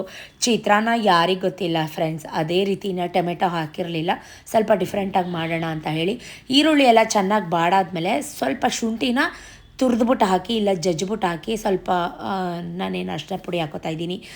ಆಮೇಲೆ ಅದು ಟೇಸ್ಟೇ ಬೇರೆ ಥರ ಕೊಡುತ್ತೆ. ಶುಂಠಿನ ಜಜ್ಜಿಬಿಟ್ಟು ಅಥವಾ ತುರಿದ್ಬಿಟ್ಟು ಹಾಕಿದ್ರೆ ನಿಜಕ್ಕೂ ಟೇಸ್ಟೇ ಒಂಥರ ಡಿಫ್ರೆಂಟಾಗಿರುತ್ತೆ. ಟ್ರೈ ಮಾಡಿ ನೋಡಿ. ನಾನು ಈ ರೀತಿ ಮಧ್ಯ ಒಂದೊಂದು ಆ್ಯಡ್ ಆನ್ ಮಾಡ್ತಾ ಇರ್ತೀನಿ. ಸ್ವಲ್ಪ ಕಾಯಿ ತುರಿ, ಆಮೇಲೆ ಕ್ಯಾರೆಟ್ ತುರಿ, ಈ ಥರದ್ದೆಲ್ಲ ಹಾಕ್ಕೊಂಡೆ. ಆಮೇಲೆ ಕೊತ್ತಂಬರಿ ಸೊಪ್ಪು, ಗ್ಯಾಸ್ ಫ್ಲೇಮ್ ಎಲ್ಲ ಆಫ್ ಮಾಡಾದ್ಮೇಲೆ ಒಂದು ನಿಂಬೆಹಣ್ಣು ಫುಲ್ಲು ಓಲ್ಡ್ ನಿಂಬೆಹಣ್ಣನ್ನ ಸ್ಕ್ವೀಸ್ ಮಾಡಿಕೊಂಡೆ. ಚಿತ್ರಾನ್ನಕ್ಕೆ ನಿಂಬೆಹಣ್ಣು ಇಲ್ಲ ಅಂದರೆ ಇನ್ನೇಂಗಲ್ವ. ಸೊ ಸ್ವಲ್ಪ ಕಡಲೆಕಾಯಿ ಬೀಜ, ಗೋಡಂಬಿ ಎಲ್ಲ ಜಾಸ್ತಿ ಹಾಕ್ಕೊಂಡಿದ್ದೆ. ನನ್ನ ಮಕ್ಳಿಗೆ ತುಂಬ ಇಷ್ಟ. ಗಾರ್ನಿಷ್ಗೆ ಕೊತ್ತಂಬರಿ ಸೊಪ್ಪು ಹಾಕಿದೆ. ಚಿತ್ರಾನ್ನದ ಗೊಜ್ಜು ರೆಡಿ ಆಯಿತು. ಈ ಕಡೆ ಶಾವಿಗೆ ಕೂಡ ಹಾರಿ ತಣ್ಣಗಾಗಿತ್ತು. ಅದಕ್ಕೆ ಎಷ್ಟು ಬೇಕಲ್ಲ ಅಷ್ಟು ಗೊಜ್ಜು ನೋಡಿ ಚೆನ್ನಾಗಿ ಮಿಕ್ಸ್ ಮಾಡ್ಕೊತಾ ಇದ್ದೀನಿ. ಅದು ಬಿಸಿ ಇರುವಾಗ ಕಲ್ಸಕ್ಕೆ ಹೋಗ್ಬೇಡಿ, ಎಲ್ಲ ಹಾರದ ಮೇಲೆ ಕಲಿಸ್ಕೊಳ್ಳಿ. ಸ್ಟಿಕ್ಕಿ ಆಗಬಾರ್ದು, ಉದುದ್ರಾಗಿರಬೇಕು. ತುಂಬ ಚೆನ್ನಾಗಿ ಬರುತ್ತೆ ನೋಡಿ. ಎಲ್ಲ ಕಲಸಾದ್ಮೇಲೆ ಹಾಟ್ ಬಾಕ್ಸ್ಗೆ ಹಾಕಿ ಎತ್ತಿಡ್ತಾ ಇದ್ದೆ. ಸೂಪರಾಗಿತ್ತು ಫ್ರೆಂಡ್ಸ್. ಲಾಸ್ಟ್ ಟೈಮ್ ಮಾಡಿದ್ದಕ್ಕಿಂತ ಇವತ್ತು ಮಾಡಿರೋ ಚಿತ್ರಾನ್ನ ಸೂಪರಾಗಿ ಬಂದಿತ್ತು ಅಂತಲೇ ಹೇಳ್ಬೋದು. ಉದುದ್ರಾಗಿತ್ತು. ಇಷ್ಟೆಲ್ಲ ಅಡುಗೆ ಮಾಡಿದ್ಮೇಲೆ ಅಡುಗೆ ಮನೆ ಪರಿಸ್ಥಿತಿ ನೋಡಿ ನೀವೇ. ಬೆಳಗ್ಗೆ ಒಂದು ಸತಿ ಒರೆಸೋದನ್ನ ಇವಾಗ ಮತ್ತೆ ಒಂದು ಸಲ ಪಾತ್ರೆ ಎಲ್ಲ ಬೇಗ ಫಟ ಅಂತ ತೊಳೆದಿಟ್ಬಿಟ್ಟು, ನನಗೆ ಅಡುಗೆ ಮನೆ ಕ್ಲೀನಾಗಿರಬೇಕು. ನಾವು ಕೆಲಸ ಮಾಡ್ತೀವಿ ಅಂತ ಹೋಲ್ ಡೇ ಅದನ್ನೇ ಮಾಡ್ಕೊಂಡು ನಿಂತ್ಕೊಳ್ಳೋಕೆ ನನ್ನ ಕೈಲಂತೂ ಆಗೋದಿಲ್ಲ. ಸೊ ಬೇಗ ಎಲ್ಲನೂ ಎತ್ತಿಟ್ಬಿಟ್ಟು ಯೂಸ್ ಮಾಡಿದಂಥ ಪಾತ್ರೆ ಎಲ್ಲ ಸೈಡ್ಗೆ ಹಾಕ್ಬಿಟ್ಟು ನೀಟಾಗಿ ಒಂದು ಕಡೆಯಿಂದ ಒರೆಸ್ಬಿಟ್ಟು ಸ್ವಲ್ಪ ಗೊಜ್ಜು ಮಿಕ್ಕಿತ್ತು, ಅದನ್ನ ಎತ್ತು ಫ್ರಿಜ್ಗೆ ಇಡೋಣ ಅಂತ ಸೈಡ್ಗೆ ಇಟ್ಬಿಟ್ಟು ಕಾಫಿ ಮಾಡಿದೆ ಫ್ರೆಂಡ್ಸ್. ಬಟ್ ಕುಡಿಯೋಕ್ಕೆ ಟೈಮ್ ಇರಲಿಲ್ಲ. ಫಸ್ಟ್ ಇರಪ್ಪ ಅಂತ ಹೇಳಿ ಆಮೇಲೆ ಪಾತ್ರೆ ತೊಳ್ಕೊಳ್ಳೋಣ ಅಂತ ಅಡುಗೆ ಮನೆ ಸ್ಲ್ಯಾಬ್ ಎಲ್ಲ ಕ್ಲೀನ್ ಮಾಡಿ, ನನ್ನ ಸೋಮಾರಿ ಕಟ್ಟೆ ಇದು ಅಂತ ಹೇಳ್ಬೋದು. ಫೇವ್ರೇಟ್ ಸ್ಪಾಟ್ ನನಗೆ ನಮ್ಮ ಮನೇಲಿ. ಆ ಮೆಟ್ಲು ಮೇಲೆ ಕೂತ್ಕೊಂಡು, ತುಂಬ ಚಳಿ ಇದೆ ಈಗ. ತುಂಬ ಮಳೆ ಅಂತ ಏನು ಮಳೆ ಇಲ್ಲ, ಬಟ್ ಗಾಳಿ, ಥಂಡಿ ಗಾಳಿ, ತುಂಬ ಚಳಿ ಇದೆ. ವೆದರ್ ಮಾತ್ರ ಸ್ವಲ್ಪ ಸ್ಟ್ರಾಂಗಾಗಿ ಒಂದು ಬ್ರೂ ಕಾಫಿ ಮಾಡಿಕೊಂಡು ಕೂತ್ಕೊಂಡು ನಾನು ನೋಡ್ಕೋತಾ ಇದ್ದೀನಿ. ಏನೂ ಇಲ್ಲ, ಸ್ಕಿನ್ ಕೇರ್ ಮಾಡ್ಕೋತಾ ಇಲ್ಲ, ಹೇರ್ ಕೇರ್ ಮಾಡ್ಕೋತಾ ಇಲ್ಲ. ಮಕ್ಕಳು ಟೆನ್ಷನ್, ಎಕ್ಸಾಮ್ ಟೆನ್ಷನಲ್ಲಿ ನನ್ನನ್ನು ನಾನೇ ಮರ್ತೋಗಿದ್ದೀನಿ. ನೋಡ್ತಾ ಅದು ಎಷ್ಟು ಬೇಗ 8 ಗಂಟೆ ಆಯಿತೋ ಗೊತ್ತಿಲ್ಲ. ಇವರಿಬ್ಬರು ತಿಂಡಿ ತಿಂದರು. ನಂದು ಅರ್ಧ ಕೆಲಸ ಮುಗ್ದಿತ್ತು, ಅರ್ಧ ಕೆಲಸ ಬ್ಯಾಲೆನ್ಸ್ ಇತ್ತು. ಅಷ್ಟರಲ್ಲಿ ಇಬ್ಬರು ಈಚೆಗಡೆ ಬಂದು ನೋಡಿ. ನನ್ನ ಮಗ ಅಂತೂ ಊಟ ತರಲೆ ನಂಬರ್ 1 ಫ್ರೆಂಡ್ಸ್. ಗಾಡಿನೇ ಸುಮ್ಮನೆ ಬಿಡಲ್ಲ. ಈ ಕಡೆಯಿಂದ ಆ ಕಡೆ ಹೋಗ್ತಾನೆ, ಆ ಕಡೆಯಿಂದ ಈ ಕಡೆ ತರ್ತಾನೆ. ಅವ್ರ ಫ್ರೆಂಡ್ಸ್ ಎಲ್ಲ ಎಲೆಕ್ಟ್ರಿಕ್ ಬೈಕಲ್ಲಿ ಬರ್ತಾರಂತೆ. ನನಗೆ ಹೇಳ್ತಾ ಇದ್ದಾನೆ. ಅದಕ್ಕೆ ನಾನಂದೆ, ನೀನು ಸೆಕೆಂಡ್ PU ತನಕ ಹೋಗೋ ತನಕ ನಂಗೆ ಗಾಡಿ ಕೇಳಲೇಬೇಡ, ನಾನು ತೆಕ್ಕೊಡೋದೇ ಇಲ್ಲ. ನನ್ನ ಗಾಡಿನೇ ನಿಮ್ಮ ಪಪ್ಪ ನನ್ನ ಕೈಲಿ ಕೊಡ್ತಾ ಇಲ್ಲ, ತೊಗೊಂಡು ಮಾರ್ಕೆಟ್ಗೆ ಹೋಗ್ತಾರೆ. ಇನ್ನು ನಿನಗೆ ಬೇರೆ ಗಾಡಿ ನಾನು ಕೊಡಿಸೋದೇ ಇಲ್ಲ. ನೀವು ಕೊಡಿಸ್ಬೇಡಿ ಫ್ರೆಂಡ್ಸ್. ಸೆಕೆಂಡ್ PU ತನಕ ಬರೋ ತನಕ ನಿಮ್ಮ ಮಕ್ಕಳಿಗೆ ಅದು ಅಫೆನ್ಸ್. ಇವಾಗ ಗೌರ್ನಮೆಂಟೇ ರೂಲ್ಸ್ ಮಾಡಿದೆ, ಸೆಕೆಂಡ್ PU ತನಕ ಗಾಡಿ, ಸೆಕೆಂಡ್ PU ತನಕ ಮೊಬೈಲ್ ಯಾವುದೂ ಅಲೋ ಇಲ್ಲ ಅಂತ ಗೌರ್ಮೆಂಟಿಂದಾನೇ, ನಮ್ಮ ಕೇಂದ್ರ ಸರ್ಕಾರನೇ ಆರ್ಡ್ರ್ ಮಾಡಿದೆ. ಎಷ್ಟು ಚೆನ್ನಾಗಿ ಹಿಂದೆ ಕಡೆ ಹೋಗ್ತಾನೆ, ಮುಂದೆ ಬರ್ತಾನೆ. ನನಗೆ ಅವ್ರನ್ನ ಈಚೆ ಬಿಡೋದೇ ಭಯ ಫ್ರೆಂಡ್ಸ್. ಯಾಕಂದರೆ ನೀವೆಲ್ಲ ನೋಡ್ತೀರಾ ನಮ್ಮ ಅಕ್ಕಪಕ್ಕ ಎಂಥ ಕಿತ್ತೋ ಜನಗಳಿದ್ದಾರೆ ಅಂತ. ಸೊ ಅವ್ರನ್ನೇ ನೋಡಿಕೊಂಡು ವ್ಯಾನ್ ಬರೋ ತನಕ ಕೆಲಸ ಆಮೇಲೆ ಮಾಡ್ಕೊಳ್ಳೋಣ ಅಂತ ಫಸ್ಟ್ ಅವ್ರನ್ನೇ ನೋಡ್ಕೊಂಡು ನಿಂತ್ಕೊಂಡ್ಬಿಡ್ತೀನಿ ನಾನು. ಬಂತು ವ್ಯಾನು, ಬಂತು ಈಗ ವ್ಯಾನ್ ಬಂತು. ಹೇಳಿದೀನಿ ಇವಾಗ ಗಾಡಿ ಎಲ್ಲಿತ್ತು ಅಲ್ಲಿ ನಿಲ್ಸಿದ್ರೆ ಸರಿ. ಬಂತು ವ್ಯಾನ್, ಬಾಯ್ ಮಾಡ್ತಾನೆ.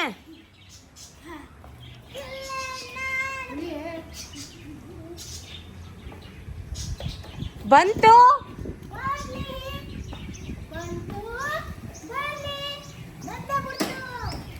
ಗೇಟ್ ಹಾಕು.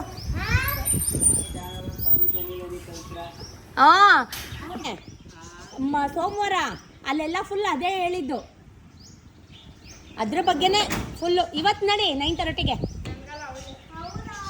ಹೌದು ಹೌದು.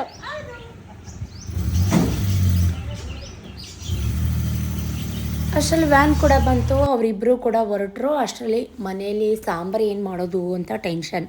ಸೊ ಬೆಳಿಗ್ಗೆನೇ ಇವತ್ತು ವಾರ, ಸೊ ಹಾಗಾಗಿ ಇನ್ನೂ ಕೆಲಸ ಸ್ವಲ್ಪ ಬ್ಯಾಲೆನ್ಸ್ ಇತ್ತು. ಅವರೆಕಾಳಿತ್ತು ಮನೇಲಿ, ಒಟ್ಟಿಗೆ ಅಡುಗೆ ಮನೆಯೆಲ್ಲ ಕ್ಲೀನ್ ಮಾಡ್ತಿದ್ದೆ ಅಲ್ವಾ. ರಾತ್ರಿ ನೆನೆಸೋದು ಮರ್ತೋಗಿತ್ತು. ಈಗ ಚೆನ್ನಾಗಿ ಡ್ರೈ ರೋಸ್ಟ್ ಮಾಡಿಕೊಂಡು ಒಣ ಅವರೆಕಾಳನ್ನ ಹುರ್ಕೋತಾ ಇದ್ದೀನಿ. ಅದ್ರ ಜೊತೆ ಸ್ವಲ್ಪ ನೋಡಿ ಚಪಾತಿ ಕೂಡ ಹರಿದಿಟ್ಟೆ. ಚಪಾತಿ ಎಲ್ಲ ಹರಿದ್ಮೇಲೆ ಅಡುಗೆ ಮನೆ ಗಬ್ಬಾಗೆ ಆಗುತ್ತೆ. ಮಕ್ಕಳಿಗೆಲ್ಲ ಶಾವಿಗೆ ಚಿತ್ರಾನ್ನ, ಹಸ್ಬೆಂಡ್ಗೆಲ್ಲ ಚಪಾತಿ, ಇಷ್ಟೆಲ್ಲ ಮಾಡಿಕೊಂಡು ಒಟ್ಟೊಟ್ಟಿಗೆ ಮನೆ ಕೆಲಸ ಎಲ್ಲ ಮುಗಿಸ್ಕೊಂಡೆ. ಮನೆ ಕೆಲಸ ಮುಗಿಸ್ಕೊತಾ ಅವರೆಕಾಳನ್ನು ಕೂಡ ಎಲ್ಲನೂ ಹುರ್ಕೋತಾ ಇದ್ದೀನಿ. ಹುರಿದ್ಬಿಟ್ಟು ಒಂದು ಸ್ವಲ್ಪ ಬಿಸಿನೀರು ಕಾಯಿಸ್ಬಿಟ್ಟು ನೆನೆ ಹಾಕ್ಬಿಟ್ಟು ನಾ ಸ್ನಾನಕ್ಕೆ ಹೋಗ್ಬಿಟ್ಟು ಪೂಜೆ ಮಾಡೋ ಅಷ್ಟರಲ್ಲಿ ಅದು ಚೆನ್ನಾಗಿ ನೆಂದಿರುತ್ತೆ. ಮಧ್ಯಾಹ್ನ ಸಾಂಬಾರು ಮಾಡ್ಬೋದು ಅಂತ ಒಂದು ಐಡಿಯಾ. ಸೊ ಹಾಗಾಗಿ ಅದೆಲ್ಲ ಹುರಿದಾದ್ಮೇಲೆ ಚೆನ್ನಾಗಿ ರೆಡ್ಗೆ ಚಿಟಪಟ ಅನ್ನೋ ಥರ ಹುರಿಬೇಕು. ಸ್ವಲ್ಪ ಬಿಸಿನೀರು ಹಾಕಿ ನೆನೆ ಹಾಕಿದೆ. ಅಷ್ಟರಲ್ಲಿ ಎಲ್ಲ ಕೆಲಸ ಮುಗೀತು. ಸ್ವಲ್ಪ ಕಸ ಎಲ್ಲ ಕೊಟ್ಟು ಅಡುಗೆ ಮನೆಯೆಲ್ಲ ನೀಟಾಗಿ ಕ್ಲೀನ್ ಮಾಡಿಕೊಂಡು ನಾನು ಕೂಡ ಸ್ನಾನ ಮಾಡ್ಕೊಂಡು ಬಂದೆ. 9 ಗಂಟೆ ಆಗೇ ಹೋಯ್ತು. ಹಂಗೆ ಎಲ್ಲ ಪೂಜೆ ಸಾಮಾನು, ಹೂವು ಎಲ್ಲ ಎತ್ತಿಟ್ಕೊಂಡು ನೋಡಿ 9 ಗಂಟೆ ಎಲ್ಲ ನೀಟಾಗಿ ಮನೆಯೆಲ್ಲ ಕ್ಲೀನಾಗಿತ್ತಲ್ಲ. ಧೂಪ ಹಾಕಿ ದೀಪ ಹಚ್ಚೋಣ, ಯಾವುದೇ ನೆಗೆಟಿವ್ ಎನರ್ಜಿ ಇದ್ರೂ ಕೂಡ ಹೋಗಲಿ ಅಂತ ಯೋಚನೆ ಮಾಡ್ತಾ ಪ್ರತಿಯೊಂದು ಎಲ್ಲ ಕ್ಲೀನ್ ಮಾಡಿಕೊಂಡು ದೇವ್ರ ಸಾಮಾನೆಲ್ಲ ತೊಳ್ಕೊಂಡು ಎಲ್ಲ ರೆಡಿ ಮಾಡಿಕೊಂಡು ಪೂಜೆಗೆ ರೆಡಿ ಮಾಡಿಕೊಂಡು ತುಳಸಿ ಕಟ್ಟೆಗೆಲ್ಲ ಹೂ ರೆಡಿ ಮಾಡಿಕೊಂಡು ಫಸ್ಟು ನನಗೆ ದೇವ್ರ ಮನೆ ಕೆಲಸ. ದೇವ್ರ ಮನೆ ರೆಡಿ ಆಯಿತು ಅಂದರೆ ಒಂಥರ ಸಮಾಧಾನ. ಇವತ್ತು ಈ ರೀತಿ ರಂಗೋಲಿ ಹಾಕಿದ್ದೀನಿ ದೇವ್ರ ಮನೆಗೆ. ಸೊ ಎಲ್ಲ ಕೆಲಸ ಮುಗಿಸಿ ತುಳಸಿ ಕಟ್ಟೆ ರೆಡಿ ಮಾಡಿಕೊಂಡು ದೀಪ ಹಚ್ಚಿ ಮಹಾಮಂಗಳಾರತಿ ಮಾಡಿದಾಗ ಅರೌಂಡ್ 9:30 ಅನ್ಕೋತೀನಿ. ಐ ಥಿಂಕ್ 9:15 ಅಥವಾ 9:30 ಆಗಿತ್ತು. ಎಲ್ಲ ಕೆಲಸ ಬೇಗ ಬೇಗ ಫಟಫಟ ಅಂತ ಮುಗಿಸ್ದೆ. ನಾನು ನಂಬಿರೋದು ಶ್ರೀ ಗುರು ರಾಘವೇಂದ್ರ ಅವ್ರನ್ನ. ನಾ ತಿಂತೀನೋ ಬಿಡ್ತೀನೋ, ನನ್ನ ಕೈಲಾದರೂ ಮಾಡ್ತೀನಿ, ನನ್ನ ಕೈಲಾಗಲಿಲ್ಲ ಅಂದರೂ ಮಾಡ್ತೀನಿ. ನಾನು ಮಾಡೋ ಕರ್ತವ್ಯ ಕೆಲಸ ನಾನು ಯಾವತ್ತೂ ನಿಲ್ಲಿಸೋದಿಲ್ಲ. ಆ ದೇವ್ರ ರಾಯರನ್ನ ನಂಬಿದ್ದೀನಿ. ನನಗೆ ಬಂದಿರೋಂಥ ಕಷ್ಟ ನೋವು ಬೇಗ ಶಮನ ಆಗಲಿ ಅಂತ ರಾಯರನ್ನ ಕೇಳ್ಕೊಂಡೆ ಇವತ್ತು. ಪೂಜ್ಯಾಯ ರಾಘವೇಂದ್ರಾಯ ಸತ್ಯಧರ್ಮಾರತಾಯ ಚಾಂ ಭಜತಾಂ ಕಲ್ಪವೃಕ್ಷಾಯಂ ನಮತಾಂ ಕಾಮಧೇನುವೇ. ಗುರುಬ್ರಹ್ಮ ಗುರುವಿಷ್ಣು ಗುರುದೇವೋ ಮಹೇಶ್ವರ ಗುರು ಸಾಕ್ಷಾತ್ ಪರಬ್ರಹ್ಮ ತಸ್ಮೈ ಶ್ರೀ ಗುರು ರಾಘವೇಂದ್ರಾಯ ನಮೋ ನಮಃ. ಗುರು ರಾಘವೇಂದ್ರಾಯ ನಮೋ ನಮಃ. ಏನೋ ಒಂಥರ ಸಮಾಧಾನ. ರಾಯರಿಗೆ ತುಳಸಿ ಎಲ್ಲ ತರಿಸಿದ್ದೆ, ಮಲ್ಲಿಗೆ ಹೂವು ಎಲ್ಲ ಥರ ಹೂವು ಹಾಕಿ ಪೂಜೆ ಮಾಡಿ. ಸೊ ಪ್ರತಿಯೊಂದೂ ಒಂದೊಂದು ಸಣ್ಣ ಸಣ್ಣ ಕ್ಲಿಪ್ಪಿಂಗ್ ಮಾಡ್ಕೊಂಡಿದ್ದೀನಿ, ಆ್ಯಡ್ ಮಾಡ್ತಾಯಿದ್ದೀನಿ ನೋಡಿ. ಎಲ್ಲ ಕೆಲಸ ಮುಗಿದ ಮೇಲೆ ಹೊಸ್ಲಿಗೆಲ್ಲ ದೀಪ ಹಚ್ಚಿಟ್ಟು ತುಳಸಿ ಕಟ್ಟೆಗೆಲ್ಲ ದೀಪ ಹಚ್ಚಿಟ್ಟು ಒಂದು ಅರ್ಧ ಗಂಟೆ ಕೂತಿದ್ದು ಫೋಟೋ ಗೀಟೋ ತೆಕ್ಕೊಳ್ಳೋದೆಲ್ಲ ಕಾಮನ್. ನಾನು ಫೋಟೋ ಎಲ್ಲ ತೆಕ್ಕೊಂಡಾದ್ಮೇಲೆ ಫಸ್ಟ್ ಇರಪ್ಪ ಟೆಂಪಲ್ಗೆ ಹೋಗಿ ಬರೋಣ ಅಂತ ಹೇಳಿ ಟೆಂಪಲ್ಗೆ ಹೋದೆ. ನಿಯರ್ ಬೈ ರಾಘವೇಂದ್ರ ಮಠಕ್ಕೆ ಸ್ವಲ್ಪ ತುಳಸಿ ಇತ್ತು, ತುಳಸಿ ತೊಗೊಂಡೋಗಿ ಕೊಟ್ಟು ರಾಯರಿಗೆ ಅಭಿಷೇಕ ಪೂಜೆ ಮಾಡಿದರು. ನಮಸ್ಕಾರ ಮಾಡಿಕೊಂಡು ನಾನು ಅರ್ಚನೆ ಮಾಡಿಕೊಂಡು ಅಲ್ಲೇ 2 ತುಪ್ಪದ ದೀಪಗಳನ್ನ ತೊಗೊಂಡು ತುಪ್ಪದ ದೀಪ ಎಲ್ಲ ಅಂಟಿಸಿಟ್ಟು ಒಂದು 5-10 ನಿಮಿಷ ಕೂತಿದ್ದು ತೀರ್ಥ ಪ್ರಸಾದ ಅಕ್ಷತೆ ಎಲ್ಲ ಕೊಡ್ತಾರೆ. ಎಲ್ಲನೂ ಇಸ್ಕೊಂಡು ನಾನು ಏನು ಗೊತ್ತಾ ಫ್ರೆಂಡ್ಸ್, ಯಾರ ವಿಷಯಕ್ಕೂ ಹೋಗೋದಿಲ್ಲ, ಯಾರ ವಿಷಯನೂ ನಾನು ಮಾತಾಡೋದಿಲ್ಲ. ಪ್ರತಿ ಸಲ ಯಾಕೆ ಜನಗಳು ನನ್ನ ವಿಷಯಕ್ಕೆ ಬರ್ತಾರೆ ಅಂತ ನಂಗೆ ಗೊತ್ತಿಲ್ಲ. ಗೋಡೌನ್ಗೆ ಬಂದೆ, ಸತೀಶ್ ಇನ್ನೂ ಕೆಲಸ ಮಾಡ್ತಾನೇ ಇದ್ದರು. ನಮ್ಮ ಹುಡುಗ ಕೂಡ ಊರಿಂದ ಬಂದಿದ್ದ. ಸೊ ಇವತ್ತು ಅಕ್ಕಿ ರೊಟ್ಟಿ ಮತ್ತು ಒಬ್ಬಟ್ಟು ಎಲ್ಲ ಮಾಡ್ತಾಯಿದ್ರು. ಬನ್ನಿ ತಿಂಡಿ ತಿನ್ನಿ ಅಂತ ಸತೀಶ್ನ ಕರೆಯೋಕ್ಕೆ ಹೋದೆ. ಅದಕ್ಕೆ ಸತೀಶ್ ನಾನು ಇನ್ನು ಸ್ನಾನ ಮಾಡಿಲ್ಲ, ಕೆಲಸ ಮುಗಿಸಿ ಬರ್ತೀನಿ, ನೀನು ಹೋಗು ಮೇಲೆ ಅಂತ ಹೇಳಿದ್ರು ನನಗೆ. ನೀ ತಿಂದನಾ ತಿಂಡಿ ತಿಂದ? ಎಷ್ಟೊತ್ತಲ್ಲಿ ಬಂದಪ್ಪ? ಲಿಂಗರಾಜು, ಕೋಟೆ ಲಿಂಗರಾಜು ಅವರು ಕೂಡ ಮನೆಗೆ ಬಂದು ಸ್ನಾನ ಮಾಡಿಕೊಂಡ್ರು. ಅಷ್ಟರಲ್ಲಿ ಸತೀಶ ಫ್ರೆಂಡ್ ಒಬ್ಬರು ಸುಮಾರು ವರ್ಷ ಹಳೆಯ ಫ್ರೆಂಡ್ ಬಂದರು. ಅವ್ರಿಗೂ ಕೂಡ ಒಂದು ಕಪ್ ಸ್ಟ್ರಾಂಗ್ ಕಾಫಿ ಮಾಡಿ ಕೊಟ್ಟು, ಪಪಾಯ ಹಣ್ಣಿತ್ತಲ್ಲ ಕಟ್ ಮಾಡಿ ಕೊಟ್ಟೆ. ತಿಂತಾ ಕೂತ್ಕೊಂಡಿದ್ದಾರೆ. ತಿಂಡಿ ತಿನ್ನಿ ಎಂದೆ ಬೇಡ ಅಂದರು.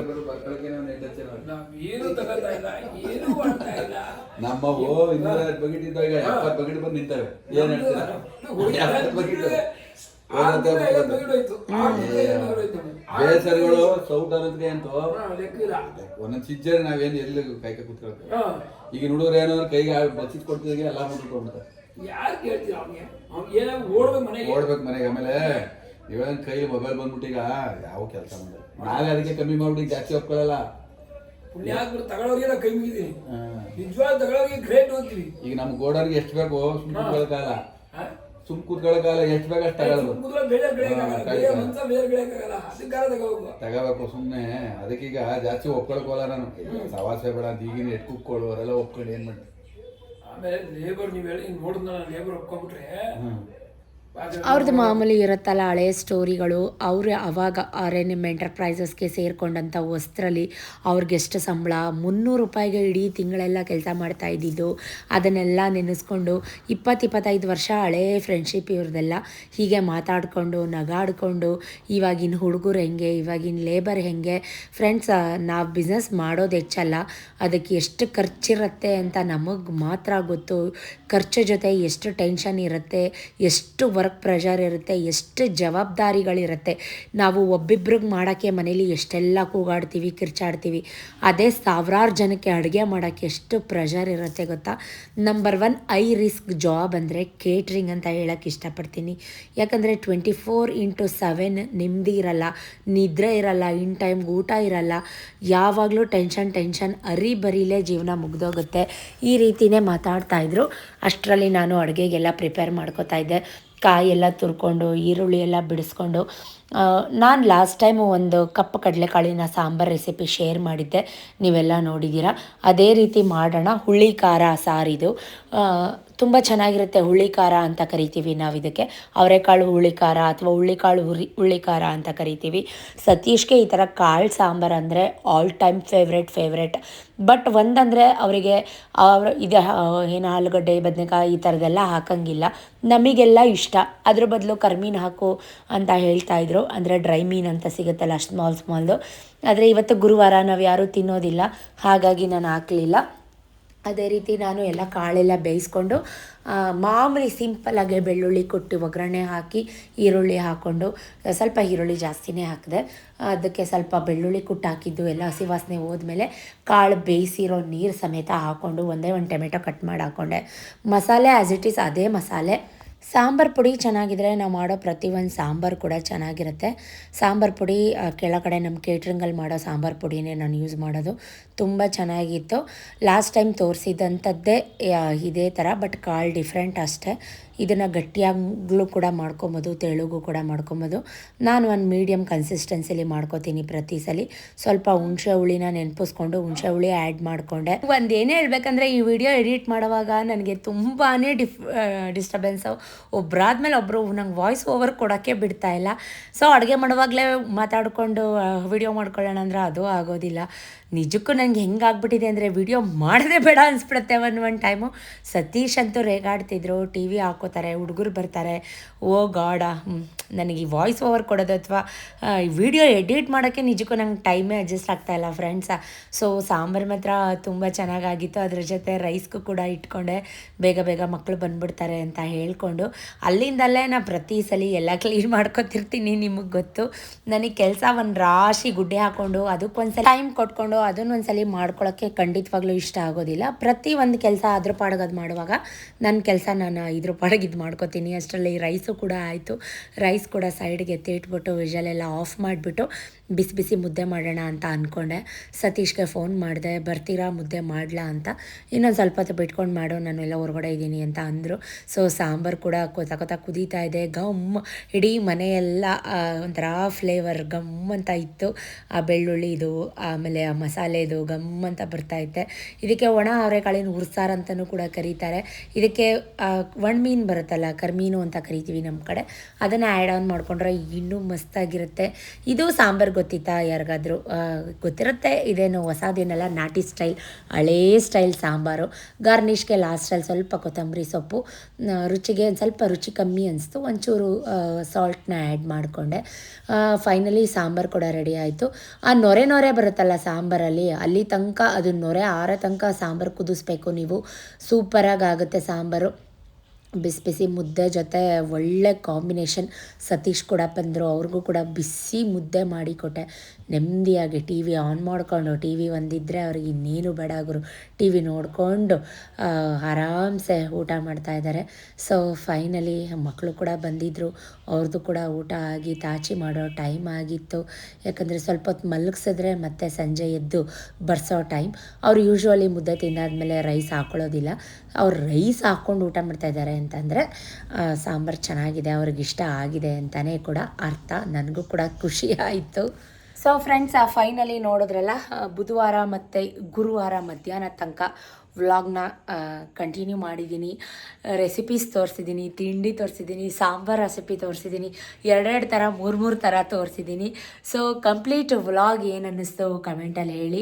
ಸೊ ಮಕ್ಕಳು ಬಂದು ಬಿಸಿ ಬಿಸಿ ಊಟ ಮಾಡಿ ಮಲ್ಕೊಂಡಿದ್ದಾರೆ. ಸೊ ನಾನು ಕೂಡ ಈಗ ಸ್ವಲ್ಪ ಹೊತ್ತು ರೆಸ್ಟ್ ಮಾಡಿ ಮತ್ತೆ ಸಂಜೆ ಆ್ಯಸ್ ಇಟ್ ಈಸ್ ಓದಿಸೋದು ಬರ್ಸೋದು ಇದ್ದೇ ಇರುತ್ತೆ. ಯಾಕಂದರೆ ಎಕ್ಸಾಮ್ ಮುಗಿಯೋ ತನಕ ನಮ್ಮಂಥ ಟಿಪಿಕಲ್ ಹೌಸ್ ವೈಫ್ಗಳಿಗೆ ಅದು ಒಂದೇ ಕೆಲಸ, ಇನ್ನೇನು ಕೆಲಸ ಇರುತ್ತೆ. ಸೊ ವ್ಲಾಗ್ ಲೇಟ್ ಆದರೆ ಬೇಜಾರಾಗಬೇಡಿ. ಎಕ್ಸಾಮ್ಸ್ ಎಲ್ಲ ಮುಗಿದು ರಜಾ ಬಂದಿದೆ, ಇವಾಗ ಎಕ್ಸಾಮು ಅಂದ್ಕೊಂಡು ವೀಡಿಯೋ ಹಾಕ್ತಾಯಿದ್ದೀರಾ ಅಂತ ಕನ್ಫ್ಯೂಸ್ ಆಗಬೇಡಿ. ಇವಾಗ ಮಾಡ್ಕೊಂಡಿರೋಂಥ ವೀಡಿಯೋನೇ ಎಕ್ಸಾಮ್ಸ್ ಆದಮೇಲೆ ಬರುತ್ತೆ ಅನಿಸುತ್ತೆ ಮೇ ಬಿ. ಸೊ ವೀಡಿಯೋ ಅಂತೂ ಒಂದಿನೂ ತಪ್ಪಲ್ಲ, day by day video upload ಮಾಡ್ತಾನೇ ಇದ್ದೀನಿ. ನೀವು ದಯವಿಟ್ಟು ನೋಡಬೇಕು, ಸ್ವಲ್ಪ ಪ್ರೀತಿ ಕೊಡಬೇಕು, ನಿಮ್ಮ ಶ್ವೇತಾಕಾಗೆ ಒಂದು ಸಪೋರ್ಟ್ ಕೊಡಬೇಕು ಅಂತ ಹೇಳ್ತಾ, this is Shweta signing off. Thank you for watching, keep supporting me. Tata bye bye, see you, love you ಜಾಸ್ತಿ, ಕೀಪ್ ಸಪೋರ್ಟಿಂಗ್ ಮೀ, ಬಾಯ್.